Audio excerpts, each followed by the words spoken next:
बाकी है नमस्कार। जो ना। नमस्कार। काशी मथुरा बाकी है, नारे लगते थे ऐसे बीजेपी की तरफ से, विश्व हिंदू परिषद की तरफ से। काशी पे कार्रवाई चल रही है, अयोध्या पे अब एक डेट बताई जा रही है कि संक्रांति, मकर संक्रांति 2024 को वहां पर विराजमान किए जाएंगे रामलला के जो छोटे स्वरूप हैं उनको। अब ये जो काशी बाकी है, ये जो नारा जी लगता था, तो क्या उसी नारे पे काम चल रहा है? और जो आज जो कोर्ट का फैसला आने वाला है, कोर्ट का फैसला ये इस बात पर आएगा कि ये केस आगे की सुनवाई योग्य है कि नहीं है। मामला वो 5 महिलाओं से शुरू हुआ था जिन्होंने श्रृंगार गौरी के मंदिर, उनकी मूर्ति के सामने अपनी पूजा के लिए बात रखी थी। उसके बाद में फिर कमिश्नर आधारित एक सर्वे भी हुआ, आपने देखा वो सारा कुछ शिवलिंग जैसा स्ट्रक्चर मिला। हिंदू पक्ष ने कहा कि ये शिवलिंग ही है और ये हमें दिया जाए। तो इसके बाद में हिंदू पक्ष ये कह रहा है कि विष्णु जैन की बात भी आई है सामने, कि वो कह रहे हैं कि अगर हमारे पक्ष में फैसला आ जाता है तो हम फिर अब इसकी कार्बन डेटिंग की मांग करेंगे, एएसआई आधारित सर्वे की मांग करेंगे। इसका मतलब है कि जैसी खुदाई राम लला के लिए मतलब अयोध्या में हुई थी, वैसे ही खुदाई यहाँ चाहेंगे वो। आलोक जी, दोनों चीज पर जी जी। भूपेंद्र जी देखिए, जो काशी पर आज मुकदमे में सुनवाई आनी है, ये एक आधार तैयार करेगा। अगर पक्ष हिंदू पक्ष की तरफ आएगा तो उसे हाई कोर्ट में आसानी होगी, मैटर तो हाई कोर्ट सुप्रीम कोर्ट तक जाएगा ही जाएगा।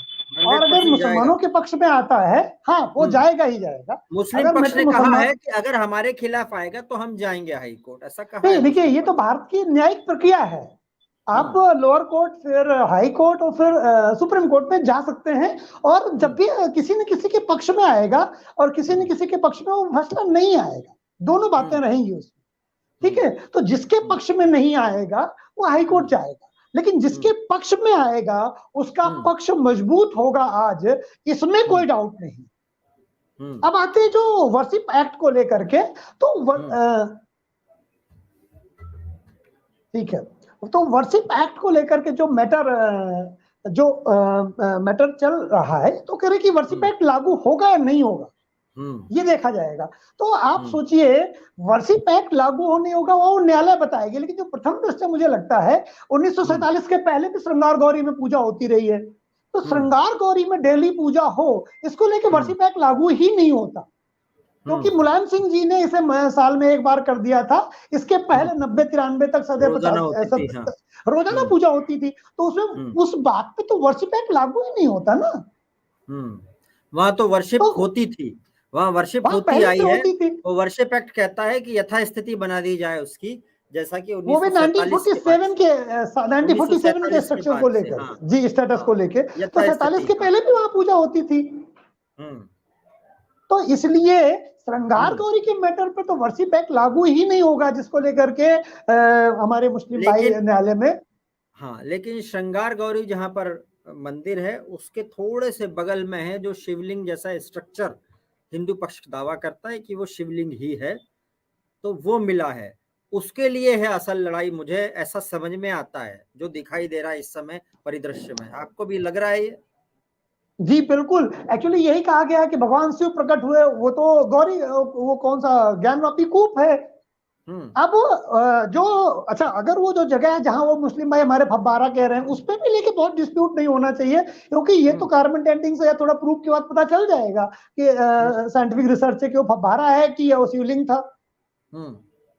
तो ये जो, क्योंकि मस्जिद तो अलग बनी है ना, वो तो वहां पैर धुलते थे, वजू करते थे, हाथ पैर धुलना, कुल्ला करना, तो वो जगह भी कोई मस्जिद नहीं है। फिर अगली जो लड़ाई आएगी फिर ज्ञानवापी मस्जिद को आएगी। अगर जो शिवलिंग जैसा अनुमान जो मिला है वो अगर मुस्लिम भाई सिद्ध कर पाएंगे फब्बारा है, तब तो ठीक है। अगर वो फब्बारा नहीं है तो हमारे साथ दर्शकगण भी बने हुए हैं। गुलाब अवस्थी हर हर महादेव लिख रहे हैं, बहुत सारे उन्होंने झंडे बना रखे हैं। एक तांत्रिक बाबा जी आ गए। भाई साहब, आपकी तो सबसे ज्यादा जरूरत है, आप ये मुद्दों को सुलझा दो ना, आप ही सुलझा दो ना। कहाँ कोने में बैठे हुए, मोबाइल नंबर भेज रहे हैं वो तांत्रिक बाबा जी। देश में जो चल रहा है आप देख रहे हैं ना, सुलझा दो, वहीं फूक मार दो, ऐसा जो भी आप करते हो ऐसे। इतना लंबा चौड़ा विज्ञापन डाल रखा हमारे सीरियस प्रोग्राम के बीच में, गजब लोग हैं। नीता जोशी जी हैं, नीता जोशी जी न्यूजीलैंड से जुड़ी हुई हैं, कह रही हैं कि India should stay peaceful in India. Very good, आपका बहुत बहुत धन्यवाद। आशुतोष जी, आशुतोष जी, इस समय जी। अयोध्या आलोक जी जी, भूपेन है ना? भाई क्या जी समस्या है? राकेश जी बोल रहे हैं कि सब जगह से हट जगह जाना चाहिए, आर्ट एंड आर्किटेक्चर को रिइंस्टेट करवाना चाहिए, मदद करनी चाहिए और आपस में बैठकर प्रेम से कहीं बगल में छोटी सी जमीन लेकर के या पर्याप्त परिसर लेकर के एक बढ़िया मस्जिद खड़ी करनी चाहिए। क्या समस्या है? भारत में कोई मनाही है क्या? कोई मनाही नहीं है। राकेश जी बोल रहे हैं कि बाकी जगह भी नेचुरल जस्टिस होना चाहिए। आपको ये लग रहा है कि ये जो लिस्ट है उसी पे काम चल रहा है? अब भैया राकेश भैया जो कह रहे हैं सही कह रहे होंगे, लेकिन अगर मैं मुस्लिम पक्ष की तरफ से एक बात कहूं, वो कहे कि 4 लाख मस्जिदें बनी है, लेकिन अभी हमारा मन नहीं भरा है और हम वहां जरूर लेंगे जहां जहां एडी लगाएंगे, जहां जहां हिंदू कल्चर का बेस है। आप समझिए पिछले जो 1000 साल में हुआ, दुनिया में सबसे ज्यादा मस्जिद कहाँ है? मक्का में, मदीना में, अमेरिका में, किसी मुस्लिम राष्ट्र में नहीं है। भारत में सेकुलर राष्ट्र होने के बाद दुनिया में सबसे ज्यादा पॉपुलेशन तो नहीं है मुसलमानों की दुनिया में। भारत में 56 राष्ट्र है ना। हाँ, सेकंड लार्जेस्ट है, फर्स्ट इंडोनेशिया है। हाँ ठीक है, और 56 राष्ट्रों की मस्जिदें मिला दें तो कहो, हमने इस तरह से गणना नहीं की है कि उन 56 राष्ट्रों की मस्जिदें मिला दें तो कहो भारत में तब भी कहो ज्यादा निकल आए। ठीक, तो आप समझिए, ये गणना मैंने की नहीं तथ्य कि इन 56 राष्ट्रों में कितनी मस्जिद है, भारत में कितनी मस्जिद है। आप समझिए इस्लाम धर्म की जो मस्जिद है उन जगहों पर उन्होंने कुठाराघात किया है जहां भारत की संस्कृति जीवित है, जहां भारत की संस्कृति शक्ति पाती है। शक्ति पे कुठाराघात किया हमारे जो मध्यकाल के शासकों, चाहे वो काशी हो, चाहे अयोध्या हो, चाहे मथुरा हो या कोई भी जगह। हम इन्हीं जगहों से तो ऊर्जा पाते हैं ना। तो उन्होंने ये दिखाने के लिए, जैसे लोगों ने ये तर्क दिया, आप ऊर्जा पा रहे हैं और मान लीजिए शिव हैं तो वो वहां पर क्यों हैं, और फिर वो असहाय स्थिति में, कि ये बताइए वो असहाय स्थिति में क्यों है? लोगों ने ये भी तर्क दिया, हमारे ही शो में हुआ है जी। ऐसे हम सैकड़ों मस्जिद बता देंगे जो असहाय अवस्था में है। आपको चाहिए तो हम दिखा देंगे चल के। भारत में केवल मंदिर ही असहाय में नहीं है, ऐसे सैकड़ों मस्जिद मिल जाएंगी जो गिरी पड़ी और जर्जर हैं। आप जाइए ठीक कराइए उनको। आप समझिए दुनिया में कोई ऐसा शब्द है जो ज्ञानवापी मस्जिद कहलाता हो? ज्ञानवापी तो संस्कृत का शब्द है ना उर्दू ना फारसी। ये ज्ञानवापी मस्जिद कहां से आ गई भाई? नहीं, वो ज्ञानवापी कॉमन वर्ड में बोला उन्होंने। ज्ञानवापी उसको वो अंजुमन इस्लामिया कहते हैं वहां पर उसको। आप वहां सामान्य चलन में आप ज्ञानवापी मस्जिद ही मिल रहा है ना, सामान्य लिखा भी ज्ञानवापी है। ठीक है, और आप बताइए जहां ज्ञानवापी कूप है, जहां भगवान शिव ने पार्वती मां से कुछ कहा था कि इस जगह का जो जल पिएगा वो स्वर्ग जाएगा, वहां मस्जिद कैसे आ गई भाई? वहां मस्जिद कैसे आ गई? इस्लाम तो 1400 साल पुराना है ना। हिंदू धर्म अनादि आदि, उसका कोई तारीख बता दीजिए आपकी, इस तारीख को हिंदू धर्म पैदा हुआ था। मैं डिबेट करना छोड़ दूंगा अगर कोई व्यक्ति ये तारीख बता दे कि हिंदू धर्म इस तारीख को पैदा हुआ था। हिंदू धर्म दुनिया का संस्कृति का मूल है और उस मूल का मूल है आदि शिव। दुनिया की एकमात्र लिविंग ओल्डेस्ट सिटी काशी, इससे पुरानी जीवित कोई नगर नहीं है। तो अब समय आ गया है हमारे मुस्लिम भाइयों को अपना दिल बड़ा करने का। वो अपने आप को बाबर और ओवैसी कह रहे हैं कि मुस्लिम पक्ष दिल बड़ा करे। तो मैं भी कह रहा हूं कि मुस्लिम पक्ष दिल बड़ा करे। हाँ, नहीं, हिंदू पक्ष दिल बड़ा करे, मुस्लिम पक्ष अपना दिल बड़ा रख के उन्होंने अपना दिल बड़ा रखकर उन्होंने जो आसानी से क्या बोलते अयोध्या के बाद जो स्थिति थी, हाँ, नहीं उन्होंने अपना दिल कहाँ बड़ा किया था? दिल बड़ा किया नहीं, उन्होंने अपना दिल कहाँ बड़ा किया था? दिल बड़ा तब होता जब वो न्यायालय के बाहर पहलवान कुश्ती लड़े और हार जाए और फिर हमने दिल बड़ा करके हम हार गए। नहीं, उन्होंने उसको स्वीकारा, यही बड़ा दिल है। नहीं, तो ये बताइए, और स्वीकार सुप्रीम कोर्ट, भारत में सुप्रीम कोर्ट के निर्णय को, हालांकि उनके रिजर्वेशन अभी भी है, बहुत सारी रिजर्वेशन है उस फैसले के बाद। नहीं, मैं कई तरह के रिजर्वेशन रखते हैं उस फैसले अभी भी हो। भूपेन भाई, ये सुप्रीम कोर्ट के निर्णय के बाद भारत में कुछ और बचा है रिजर्वेशन? आप रखे रहिए मन में। न्याय की अंतिम सीढ़ी भारत में सर्वोच्च न्यायालय है। उस सर्वोच्च न्यायालय से आप हार कर आए हैं मुकदमा, आप कैसे कह रहे हैं कि हमने दे दिया होता तब? आप याद रखिए, भारत में जब विश्व हिंदू परिषद के अशोक सिंघल जी थे, उन्होंने कहा था कि काशी, मथुरा और अयोध्या दे दीजिए, तो उसके बाद हम किसी मैटर में कोई दावा नहीं करेंगे। उसके बाद बोले नहीं हम नहीं देंगे, तो उन्होंने कहा अच्छा छोड़िए, मथुरा अयोध्या हम छोड़ देते हैं, आप केवल भगवान राम के मंदिर को न्यायालय के बाहर मान लीजिए, भाईचारा दिखाइए। उन्होंने कहा हम वो भी नहीं मानेंगे। तो मुस्लिम भाइयों ने कहाँ भाईचारा दिखाया भाई? उन्होंने तो न्यायालय में लड़े हैं और न्यायालय में अपनी दलील हार करके, जिससे वो सिद्ध नहीं कर पाए, तब आए। और आप याद रखिए, अयोध्या में मैटर कुछ हिडन था, जमीन के नीचे था। काशी में तो अंधा जाके छुएगा ना भाई भूपेन भाई, अंधा हाथ लगा देगा तो कह देगा ये मस्जिद नहीं है। और एक बात मैं बता दूं, फिर अपनी बात कंप्लीट करूंगा, फिर गौतम जी न्यायालय में कैसे प्रूव होगा ये, सिद्धार्थ जी? मैं बताता हूँ जी। एक तो आप समझिए, जो मस्जिद है उसकी 3 दीवारें तो हिंदू पक्ष की बनी हुई है। ये जो मुस्लिम हमारे आक्रांता होते थे, जो ये औरंगजेब जैसे जो शासक होते थे, ये मंदिर को पूरा नहीं तोड़ते थे, इसीलिए दिखाने के लिए कि देखो तुम्हारा ईश्वर कितना कमजोर है, हम इसके सीने पे चढ़ के ये करेंगे।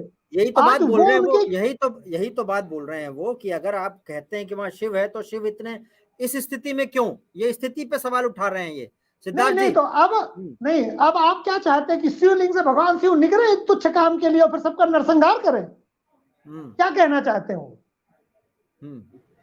भाई? एक सत्ता में शासक में बैठा हुआ कोई व्यक्ति है, लोकतंत्र तो था नहीं आज की तरह, राजतंत्र था, वो भी निरंकुश। उसने कहा दीवारें हमने तोड़ा दी, और एक दीवार तोड़वाई, ऊपर का गुंबद तोड़ाया, 3 दीवारें वैसी रखी, ये दिखाने के लिए। ऐसे आपको कुव्वतुल इस्लाम मस्जिद मिल जाएगी, आप जाइए दिल्ली में, वहां भी मिल जाएगा, और लिखा है वहां पुरातात्विक में कि हिंदू मंदिरों को तोड़कर मस्जिद बनाई गई। कोई ऐसा एक चीज थोड़ी नहीं भारत में भूपेन भाई, ऐसे आपको सैकड़ों चीजें मिल जाएंगी। हिंदू पक्ष तो केवल काशी, अयोध्या और मथुरा तक रुका है। और अगर मुस्लिम भाई इसमें नहीं मानेंगे, तो जो उपाध्याय जी कह रहे थे कि नेचुरल जस्टिस साहब बहुत गड़बड़ हो जाएगा। मैं खुलेआम लाइक कह रहा हूँ कि नेचुरल जस्टिस का मतलब बहुत बड़ा होता है भूपेन भाई।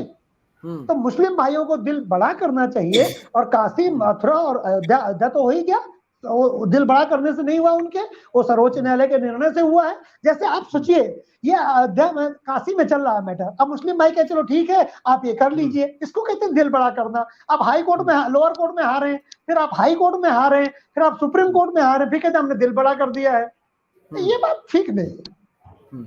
सिद्धार्थ जी आप कुछ कह रहे थे जिस समय बात, मैं कह रहा हूं कि अगर आइए अब हम कानूनी पक्ष की बात करें, जैसे मैंने पहले ही कहा था कि अगर लोअर कोर्ट में कोई निर्णय जिसके पक्ष में आता है, उसकी भूमिका मजबूत मानी जाती है, क्योंकि हाई कोर्ट में निर्णय उस आधार पर आगे बढ़ेंगे जिस आधार पर लोअर कोर्ट के निर्णय की एक बेंच या भूमिका तैयार होगी। तो ये बात अभी सिद्ध हो गई है लोअर कोर्ट में। पहली सीढ़ी पास हुई है हिंदू पक्ष के रूप में कि मामला सुनवाई योग्य है, क्योंकि मुस्लिम पक्ष इस बात पर टिका था कि वर्शिप एक्ट के अगेंस्ट हो, इसमें सुनवाई ही न की जाए, मैटर ही सॉल्व हो जाए। तो यहाँ से जो हम आगे का रास्ता देख रहे हैं न्यायालयी प्रक्रिया में, उसमें आप याद रखिएगा वो उतना समय नहीं लगेगा रामलला मंदिर वाला जैसा, आप ये बात मान के चलिए, क्योंकि रामलला मंदिर में जमीन के नीचे खुदाई करके प्रमाण की बात आई थी, इसमें खुदाई की जरूरत ही नहीं है, बहुत थोड़ा बहुत हल्का फुल्का आपको वो करना पड़ेगा, और आप सब आपके सामने, आंखों के सामने प्रत्यक्ष है। तो ये चीजें बहुत जल्दी चलेंगी, और आप देखिए ज्ञान वापी का मैटर अभी हुए कितने दिन हुआ है, और ये चीजें उस तरफ तेजी से चल पड़ी हैं। रामलला वाले मैटर में इतनी तेजी और इतनी गति नहीं थी, क्योंकि उसमें जमीन के नीचे के खुदाई के लिए प्रमाण की जरूरत थी, और काशी की मैटर बिल्कुल अलग है, और मथुरा का मैटर बिल्कुल अलग है। इनमें गति थोड़ी सी फास्ट रहेगी, और बाकी तो देखिए ये देश रूल ऑफ लॉ से चलता है। अगर ये बात मुस्लिम भाई का तर्क सही होता, आज तो वो कम से कम यही से मामला कैंसिल हो जाता। इसका तो प्रथम दृष्टया जो कह रहे थे कि मामला सुनवाई लायक नहीं है, उनका तर्क तर्कहीन था, या ये कि उनका तर्क तथ्यहीन था, प्रथम दृष्टया तो ये लग रही है। अब ये बात अलग है क्या 1991 का जो वर्शिप एक्ट है उसके बारे में भी उन्होंने टिप्पणी करी है। तो इसका मतलब ये है कि ये जो यथास्थिति चल रही थी 1991 के पहले भी चल रही थी, वहाँ श्रृंगार गौरी की पूजा हो रही थी, उसको कोर्ट लग रहा है कि उसको वो कोर्ट इस चीज को समझ रहा है। अब आगे दो चीज है, ये लड़ाई लंबी है, आप में से किसी ने कहा था दोनों पक्ष अरे की लड़ाई वड़ाई नहीं है भाई, ये तो है चाहे वो पक्ष, जो टर्की वाले हैं जिनका नाम हो गया तुर्की, इसमें बाहर का एजेंडा वाला खेल है। नहीं, बाहर का एजेंडा तो करवाते हैं, आए बाहर अरे भाई निकले रोडों साहब, पे। ये उनके खुद के शब्द थे जो उन्होंने मुझसे कई बार कहे। अच्छा भूपेंद्र भैया, एक बात और हम कह दें जी, जाते जाते, गंगा जमुनी तहजीब है तो एक जगह कहीं यमुना मिल जाती है ना गंगा में, संगम, प्रयाग में संगम, प्रयाग के आगे यमुना कहाँ है? यानी नियत है गंगा में यमुना का मिलना, अभी तो गंगा यमुनी तहजीब मिलके चलना चाहिए, मिलके चलना चाहिए, नहीं, ना ना ना ना, या विलय हो जाए पूरा, एक का अस्तित्व खत्म हो दूसरे में मिल जाए। एक यमुना जो छोटी है, दोनों का खत्म हो रहा है ना, ऐसे तो दोनों ना, गंगा नहीं खत्म हो रही, गंगा नहीं खत्म हो रही, गंगा उसके पहले भी है, गंगा उसके बाद में भी है, यमुना खत्म हो रही है। गंगा का जल विशिष्ट इसलिए है क्योंकि गंगा का जल पाकर के यमुना का जल भी पवित्र हो जाता है। कारण ये है कि गंगा के जल में गंगोत्री से जो चलती है उसकी हर बूंद में सेल्फ प्योरिफिकेशन कैपेसिटी है जो दुनिया की किसी नदी के जल में नहीं है। नहीं, मैं कुछ और कह रहा हूँ, मैं कुछ और कह रहा हूँ, आप जो कह रहे हैं वही कह रहा हूँ। आवाज आ रही थी तो सनातन जीवन मूल्यों के साथ जो जुड़ेगा वो तो सनातन का हो ही जाएगा जी। तो बस यमुना की नियत है गंगा में मिलना। आज की बस अंतिम वाक्य, गंगा यमुनी तहजीब को मैं बहुत मानता हूँ, लेकिन गंगा यमुनी तहजीब में एक नियत है यमुना का गंगा में मिलना। जाते जाते हम एक बार फिर बता दें कि हिंदू भूपेंद्र जी दलील मान ली गई है और